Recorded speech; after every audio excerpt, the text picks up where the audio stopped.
Hello, my name is Marta Dzido. I'm the author of a novel Frajda, and I'm going to read a part of it, translated by Kate Webster. Thrills. That was a long time ago, and perhaps untrue, in the days when people wrote letters to each other with a pen. In the days when the roll of film had 36 frames, in the days of cassette tapes. I read your letter hundreds of times, word by word, sentence by sentence, until I'd learned it by heart. I thought to myself, that's enough, don't come back, I miss you too much. I don't want this anymore. I desired you then more than ever, far more. I read your letter hundreds of times, and not once did I manage to reply. You returned when I was no longer waiting. Or maybe it was just an illusion that you'd returned, or the illusion was that I wasn't waiting. We pretended that nothing had happened, that there'd been no letter. We sat the damp grass. The night was fragrant. A comet flew towards us in the sky. The world was supposed to end in a few months' time, and everything had been building up to this. We did nothing about it. The little bear, the plow, you, me, the boy I was seeing at the time, the girl you'd brought along with you, who chattered endlessly, and when she stopped for a second, she put a twisted strand of fur hair into her mouth. She laughed loudly, and the boy I was with at the time signaled to me that he was tired of the constant babbling. I drank too much, I admit, but I was enjoying the game. I was trying to pretend I didn't care that everything we've had was in the past. But we exchanged a few meaningful glances anyway. I watched her, your likable chatterbox, as she became increasingly flushed and increasingly relaxed with every gulp of wine. I imagined removing her dress, running my fingers over the hollow of her back, and kissing her, so self-conscious and disoriented, on the lips. Did I do it in the end? I don't remember. And you? Do you remember? It was a lifetime ago, in the days when our planet was due to be grazed by a comet. Its tail was burning ominously, and many were proclaiming the end. The millennium, a new era. The world will end, and we'll end along with it. We lived as if it were actually going to happen, as if every moment were the last, as if death or some fascinating new beginning were waiting for us around the corner. But one night, the comet simply disappeared over the horizon. The dawn broke, and Thursday began, as if everything was fine. Not much has changed since then, and yet everything's changed. The earth is still spinning, but I can't remember what happened to the kids we were then. 10 years have passed, maybe slightly more. Let's assume that yes, it was 10 years to shape a life, to choose a path, to decide. I felt too much for you, to plan anything together, to think about the future in the plural, to bring us into everyday life. Without much difficulty, I got my MA and hit the ground running, full of strength and satisfaction at first. I didn't need rest. I sprinted, I jumped. Later, I got out of breath, gulped the air greedily, but I knew I'd make it, so I paused for the moment, calmed my breathing, and moved on, so as not to cool down. I didn't look back. I didn't want to know if you were chasing me or maybe watching from afar. Most likely you were running in your own direction, in order to become someone else, strange, and unrecognizable to me. Just don't forget to be happy, you'd written. Do you remember? I still know the words of your letter by heart to these days. I have those 3 pages in a box alongside various other souvenirs, tangible evidence that before ubiquitous Wi-Fi, the world also existed to be touched, smelled and felt. Words didn't dissolve into a digital cloud. They were written in a pen, on a sheet of paper, in individual, unique handwriting. Don't forget to be happy. Let's say 10 years have passed, maybe slightly more, maybe even 15. I didn't even notice. I was living so fast. I forgot. And I was supposed not to forget. And you? Not tied, ring on your finger, you're dancing to the rhythm of loan repayments. In the morning the children smell of porridge and chocolate pancakes with plasticine in their hair, a milk tooth under the pillow. Daddy, why hasn't the tooth fairy been yet? You are scared because you know how much you could lose. The fragility of disorder, this soap bubble, how much you need to protect it all. You haven't thought it through yet, whether you really want to go for a whirl, but you are already sitting on the horse and the carousel is spinning, spinning, spinning. It's Thursday again, nearly Christmas again, the bank's written to you again. I imagine a moment, a chance intersections of 2 lines on the time axis, as if a comet had grazed the earth.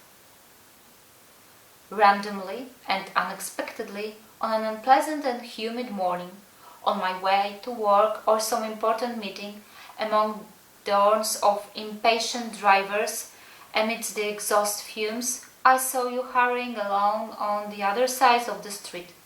I almost didn't recognize you, but I did. The boy who wanted to kill everyone and leave only us. He's walking along the pavement some 15-20 years later. He's faded slightly over time, as if he's been losing his color from repeating washing. But it's him, the very same. As if nothing had happened, he goes down the steps and disappears into the underpass. I ran, even thought the light was red. I caught up with you, shook off my lethargy, panting, and said, "You must have mistaken me with someone else, sir." Split second. Freeze frame. Eyes glimmer. You. I don't believe I had the pleasure. Me. Oh, you had. Many a time. No more words were needed. Do you remember? The same day, or maybe the next, I whispered to you, "Stay there. Stay inside me a bit longer, just a little more closeness." I sniffed your skin. It smelled of that warm summer when we were teenagers and the whole world was only for us. You've grown into a beautiful woman and yet you are still a girl. You said I wouldn't recognize you. You didn't. I'm the one that recognized you. I imagined that would be the one and only time, because after all, it's not right, it's dangerous, especially for people who have sorted out the components of life, matched the pieces of puzzle, saw only once and that was it. Back to everyday life. Wash off our mixed sands, erase my number and hurry home. Your jigsaw was there, where you mustn't cause any damage, mustn't allow any cracks to form. That's enough. One last touch. Now run. You didn't want to let me go, and I didn't want to, but I pushed you away. You have to go now. You ran in the opposite direction, and I, still warm and trembling, convinced that I had just wrenched something crazy out of life, something I'd been waiting a long time for. I smiled to myself. I wanted to fill myself up with it, to preserve our secret. Illegal thrill for as long as possible. The most pleasant things are the ephemeral, those that may never happen again. Only once, the one and only. A comet grazed the earth. And then I felt a vibration. New message, sender unknown. You wrote, I can't wait for you to run in me by accident again. And me? 10 years have passed, 15, maybe slightly more. Let's say 10. Fettered because at the time of invitation I let myself be ensnared by life, and defenseless because I endowed it with too many emotions and expectations. I wanted to see what it was like to be an adult. I wanted to prove something to myself and the world. Then it was too late. It was another Thursday again and nearly Christmas again, maybe something inside me warning me, but something else effectively drowned it out. I'd forgotten that I was supposed not to forget to be happy. Disappointed by adulthood, I travelled from the other end of Poland to see you. My breasts had been destroyed by feeding. I had scars from stretch marks, as if a tiger had sunk its claws into my stomach, and symptoms of postpartum depression. Although almost 3 years had passed since I'd given birth, I didn't know I wanted it. I didn't know anything. I just wanted to be free again, at least for a little while. The train rushed towards you. The landscape hurtled along outside the window. I stepped down onto an empty platform. You weren't there, but a moment later I felt your cold hand on the back of my neck. Surprise! You pulled 3 keys out of your pocket and asked, Parkview, the attic, or the place with the huge bathtub? We walked through the wet city, through puddles and mud. The tenement buildings were old, blackened at the bottom, riddled with bullet marks. One of 3 keys, door at number 16. You opened it. The bathtub really was huge. I lay it in for a long time. The water got cold. I had goosebumps. My ring remained in the soap dish. You put on a song about unrequited love. I take a train into the clutch of silence, into the future without you, into some kind of future while you go by plane, and so we keep moving away and getting closer. I don't remember how I'd come up with an excuse to slip out of my life for a moment. Maybe I was going to a business trip, maybe a friend had invited me on a hen weekend, maybe I was attending a self-development workshop. I didn't know what was next. The man's voice was still coming from the speaker. He sang of twisting and tumbling through life, and that if he were in the woman's shoes, it had dumped him a long time ago. I planned to come off the bathroom fully dressed. I'd say it had been a mistake, that I was someone else now, that the carefree days were gone forever, the days when we made love haphazardly and wanting nothing from each other in return. You sat on the window sill, your legs thrown up under your chin, the boy I knew then, the boy who wanted to kill everyone and leave only us. You turned to me, looked me like you know how. I've missed you, you said. Do you remember? Come here. And I went. Then came winter, then another and another. I wanted not to think about you. I directed my desire elsewhere. Back then, those few hours with you after getting out of the bath was just an episode, an event from the space outside from the frame, something that the viewer knows, even though they didn't see it on the screen. The director consciously refrains from showing it in order to evoke emotions, so that the viewer imagines, adds, creates. and this is often more powerful than straightforward storytelling. You know perfectly well what I mean. You did this in class, you must remember. Not everyone studies at the film school with the famous steps. Not everyone manages to get in, with one place for every 6 applicants. But you managed. Or maybe I'm wrong. Maybe it was different. I took the train back home. In the clutches of silence, the landscape rushed the other way, every mile taking me further away from you. Only once you whispered, "Stay." Or maybe I misheard. I wanted so badly at that point not to go back, but I had to. Maybe we didn't meet after all those years at all. Maybe I only dreamed about you. I played out a few scenes in my mind, and that's all it was. I imagined alternatives. I returned to the crossroads to choose a different path, to reach another place. I don't know who you were then, because you certainly weren't my image of you, not the boy I'd remembered and idealized. Or maybe I dreamed you up.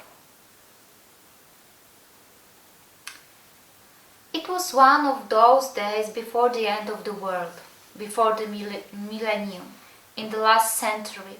I wrote 3 numbers on your stomach in black marker pen. 1, 2, 7. The number of times we'd made love. You couldn't believe I'd been keeping count. But that's the way it was. One night I was missing you. I thought about all the times we'd been together and came up with 48. And from then I just kept adding. Now I'm adding 2, our last time just a moment ago, around the back of the old town square, where you take the narrow steps down and across the cobbles, and then through a gate that happened to be open, apparently just for us. All the gates were open for us. The garden at the back of the house, next to the lattice covered in grapevines.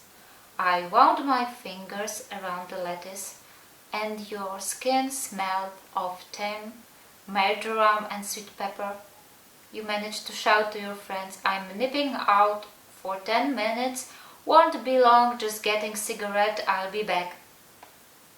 In your funny-looking chef's whites because you'd got a job 2 weeks earlier at a pub in the old town. I came to see you every day. I'd stand on the street corner so that you could see through the window that I was there. It would take a while, but luckily your mate was understanding. He saw and he knew. He'd say, "Go on, just don't be too long." In return, you'd stay a little longer in the evening and finish up for him. "It's karma," you'd said, and he'd nod. I'd close my eyes, part my lips, and you'd slip a strawberry into my mouth, sticky with sugar, or a piece of avocado. Back then, our encounters tasted of desserts, delicious sweet starters, caramelized bananas. We were somewhere between secondary school and college, nothing we had to do, no expectations, nobody rushing anywhere. We could do everything, and just the awareness of this was enough, because by no means did we have to do everything. How could I have known that it would be our last carefree summer? I'm standing on the street corner in a blue dress. I sneak a peek to check if you are coming. The air is thick. Dust is swirling. It's getting empty and quiet. A flash in the distance. White tablecloths flutters on the tables outside the pub. Apprehension at first, excitement at a moment later. There's a storm coming. I grab your hand without a word. Blindly we round into a gateway. Your cheek rough with yesterday's stubble, my fingers clenched around the rails. the feel of your tongue on my neck, your saliva flavored with basil, warm, warmer, warmer, hot. Your fingers pressing against my hips. Wait. I take a marker pen out of my bag. I write 3 black numbers. 1, 2, 7. That's impossible. How did you count that? I couldn't sleep one time. I thought about you and all our moments of passion. I could have counted sheep, but somehow I ended up counting something else. And I didn't fall asleep. 127, and streams of rain flowing through the streets. I take my shoes off and barefoot I kiss you goodbye. Out of breath, flushed, you disappear. My encrypted message is written in marker above your belly button. My water-sodden dress is sticking to my skin. Under a lamppost, a hollowed-out half of a watermelon is filling with rain. The sun's about to reappear. Warsaw, the summer of 1990-something. It wasn't about the sex, nor instant pleasure, nor fulfillment. The sweetest part was the moment just before. The uncertainty, the expectation when every evening was warm, crisp, when it smelled of promise. No strings attached. You wanted me badly, immediately, but we delayed it endlessly. You sat on me on your crossbar and we raced through the empty streets. I sang made-up songs. As we went downhill, you put your arms around my waist and I squealed. Later, as we lay on the sand by the river, you tickled my stomach with a blade of grass. "Make love to me," you said. I replied, "Not yet. Come on, I can't take it any longer." I laughed and surrendered at last, and the moon was full in the sky. But how did it all begin? You say I was 15 then. Impossible. 15 is still a child, not a woman. You insist that it's true. Have it your way. So, me between a larva and butterfly, still in my cocoon, you were going somewhere without a ticket. You never had a valid ticket for your journey. You stood on the steps so that you could jump off and run away at any moment if necessary. The bus was jerking persistently. Tired, taciturn people rubbed against each other, and suddenly a girl took off her hood. You saw her long waves of brown hair winding down her back. She was wearing a light-colored sheepskin coat, Walkman headphones on her ears. She was looking out of the window. That's what you say, but in my opinion the hair was braided. I know better because it would have annoyed me, falling in my eyes and over my face, but it's your memory. Keep going. You got off, although it wasn't your stop, but the girl had a magnet in her, and you, by force of attraction, passive, defenseless, let her lead you on an invisible leash, like a dog. She walked to the song rhythm, swinging her hips slightly, as if in a daze. 1, 2, 1. And you, 10 meters behind, so she didn't know you were following her. Until finally, you couldn't stand it. You caught up to her, brought your step in line with hers, and stammered shyly, "Hi." "Hi," I replied, surprised. For me, it started something different. The club was crowded and there was a band on the stage.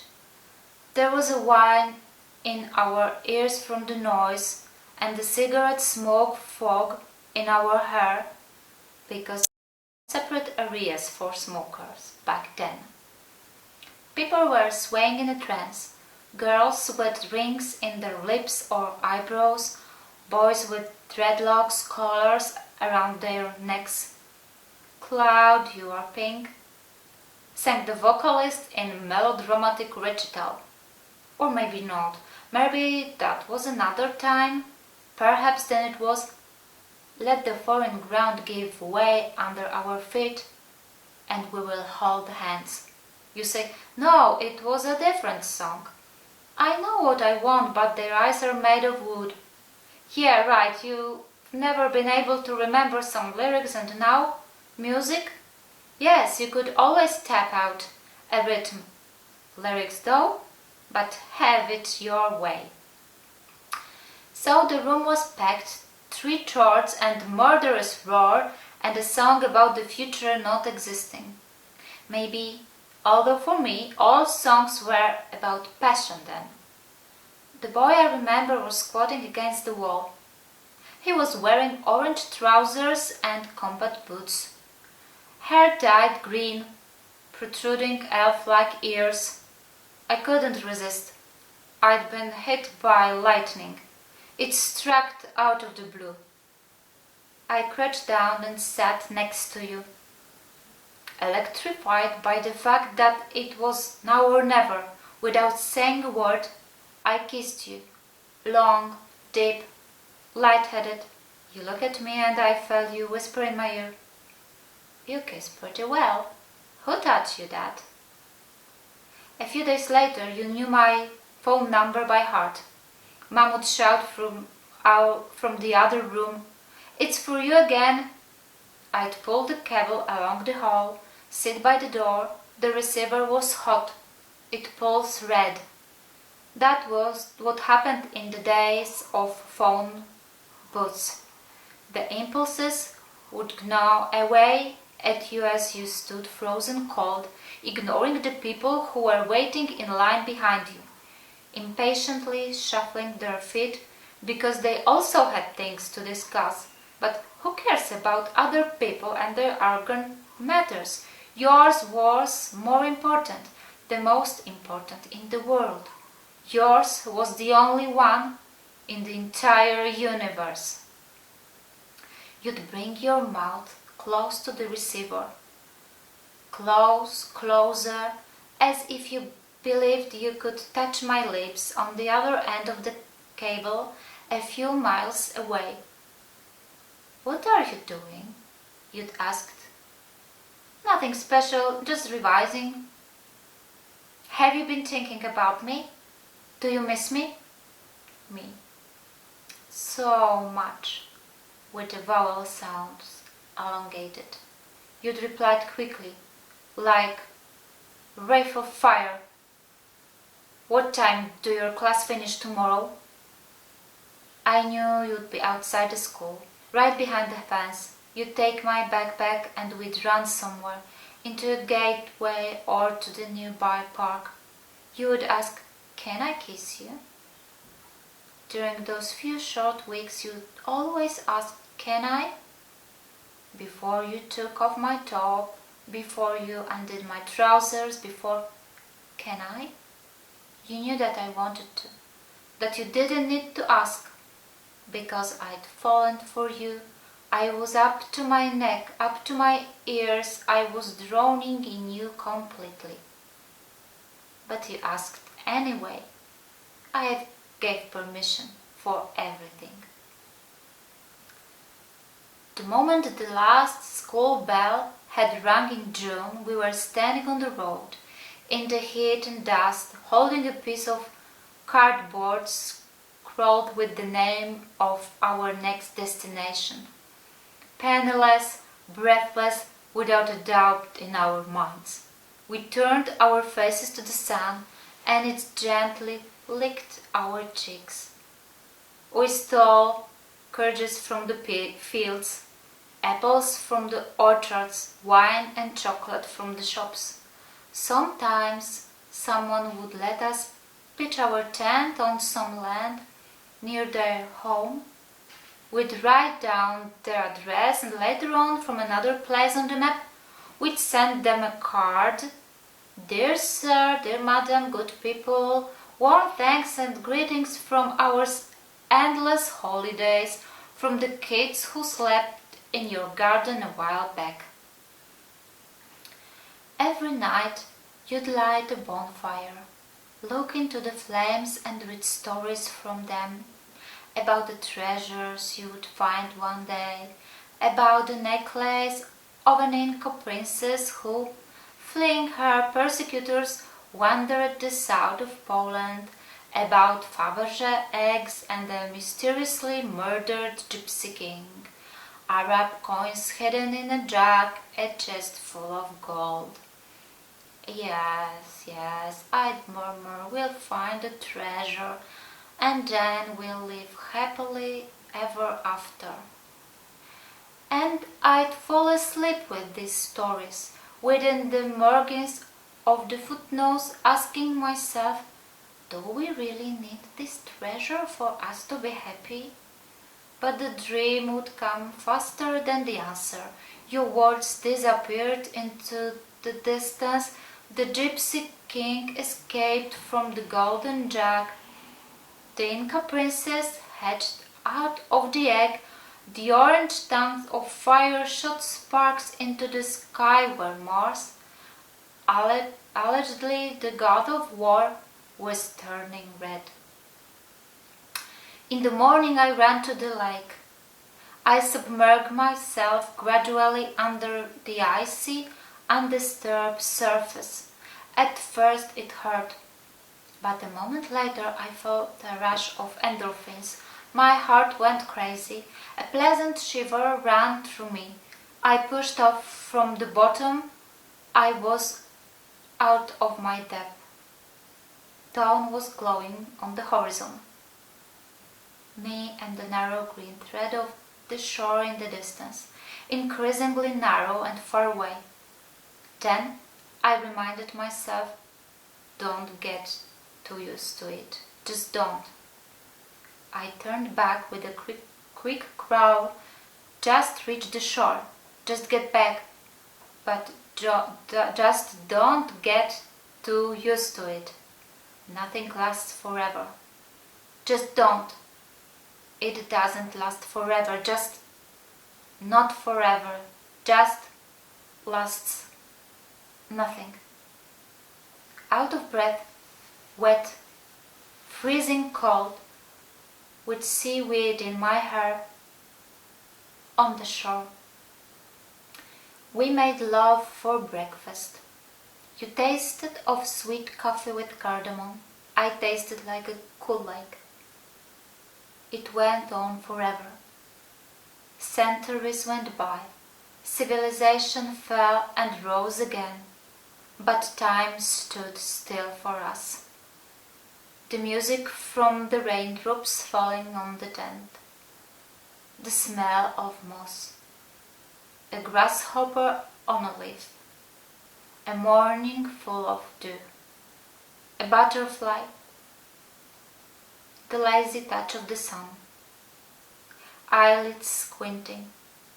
Grains of sand stuck to our skin. A hand tenderly stroking the grass. A twisted strand of hair in my mouth. And we, amidst all this, thieves of life. Do you remember?